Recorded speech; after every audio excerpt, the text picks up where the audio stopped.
नमस्कार मित्रों, आप सभी का एक बार फिर से स्वागत है हमारे चैनल मंजू अमृत ब्लॉग में एवं आप सभी को गोवर्धन पूजा की हार्दिक शुभकामनाएं। तो मित्र, इस साल अमावस्या तिथि 21 अक्टूबर की शाम को समाप्त हो रही है और उदया तिथि के अनुसार गोवर्धन पूजा 22 अक्टूबर को होगी। गोवर्धन पूजा का दोपहर का शुभ मुहूर्त 22 अक्टूबर 2024 को दोपहर 3:13 से 5:49 तक है। तो कथा को शुरू करने से पहले बता दूं कि यह कथा अधूरी सुनने से पाप लगता है। तो फिर चलिए कथा आरंभ करते हैं। तो एक बार की बात है जब भगवान श्री कृष्ण बलराम जी के साथ वृंदावन में रहकर अनेक प्रकार की लीलाएं कर रहे थे। एक दिन उन्होंने देखा कि गांव में इंद्र यज्ञ की तैयारी हो रही थी। भगवान श्री कृष्ण ने तो अंतर्यामी थे, तो सब जानते हैं, यह तो सब जानते थे। फिर भी विनती पूर्वक उन्होंने नंद बाबा और सभी गांव वालों से पूजा की। पिताजी, आप लोगों के सामने यह कौन सा बड़ा भारी काम, कौन सा उत्सव आ पहुँचा और इसका क्या फल मिलता है, बताएं। नंद बाबा ने कहा, भगवान इंद्र वर्षा करने वाले मेघों के स्वामी हैं।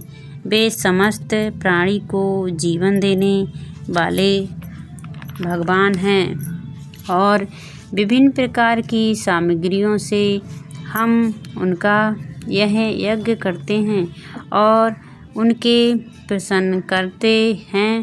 प्रसन्न करते हैं।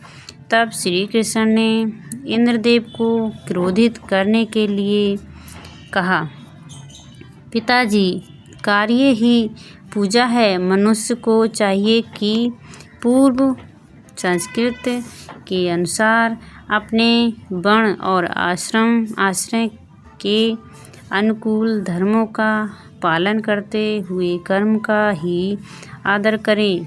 जिसके द्वारा मनुष्य की जीविका अच्छी तरह चलती है, वही उसका इष्ट देव होता है। इसलिए पिताजी, हमें गायों, ब्राह्मणों हमने और गिरिराज जी का पूजन करना चाहिए। हमने इंद्र यज्ञ के लिए अपने जो सामग्रियों इकट्ठी की हैं, यज्ञ का अनुष्ठान होने दें। अनेक प्रकार के पकवान, खीर, हलवा, पूरी, पुए आदि से लेकर मूंग दाल बनाई जाए और ब्राह्मणों के हाथों हवन कराया जाए और गिरिराज जी को भोग लगाया जाए और फिर सुंदर सुंदर वस्त्र पहनकर गहनों से सज लिया जाए और गोवर्धन पर्वत की परिक्रमा की जाए। ऐसा यज्ञ ब्राह्मणों और गिरिराजों को तो प्रिय होगा ही और मुझे भी प्रिय होगा। नंद बाबा और गांव वालों ने कहा, बेटा, हमें तो इससे कोई आपत्ति नहीं है, किंतु अगर इंद्रदेव नाराज हो गए तो फिर इंद्र के कोप से तुम्हें ही हमारी रक्षा करनी पड़ेगी। हमारी संपूर्ण आशाओं को जिस प्रकार इंद्र पूरा करते हैं, उसी प्रकार तुम्हें इसे पूरा करने होगा। फिर श्री कृष्ण ने सभी की बात को मान लिया, क्योंकि वे चाहते थे कि इंद्र के घमंड को चूर चूर किया जाए। पहले ब्राह्मणों से पूजा कर गिरिराज जी को पूजा कर परिक्रमा की, फिर ब्राह्मणों का आशीर्वाद लिया। फिर गोपों को विश्वास दिलाने के लिए उन्होंने गिरिराज के पीछे एक विशाल रूप ले लिया। एक रूप से पूजते तो एक रूप में पूजे जाते। फिर ब्रह्मा विष्णु नारद जी ब्रह्म ऋषि नारद जी गांव में इंद्र यज्ञ देखने आए और गांव पहुँचे।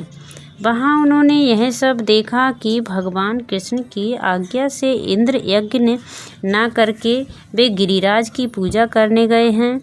यह सुनते ही नारद जी इंद्रलोक गए और इंद्रदेव को सारी बात बताई। इंद्रदेव को बहुत गुस्सा आया और उन्होंने अपने मेघों को आज्ञा दी कि ब्रज में जाकर प्रलयकारी बारिश करें।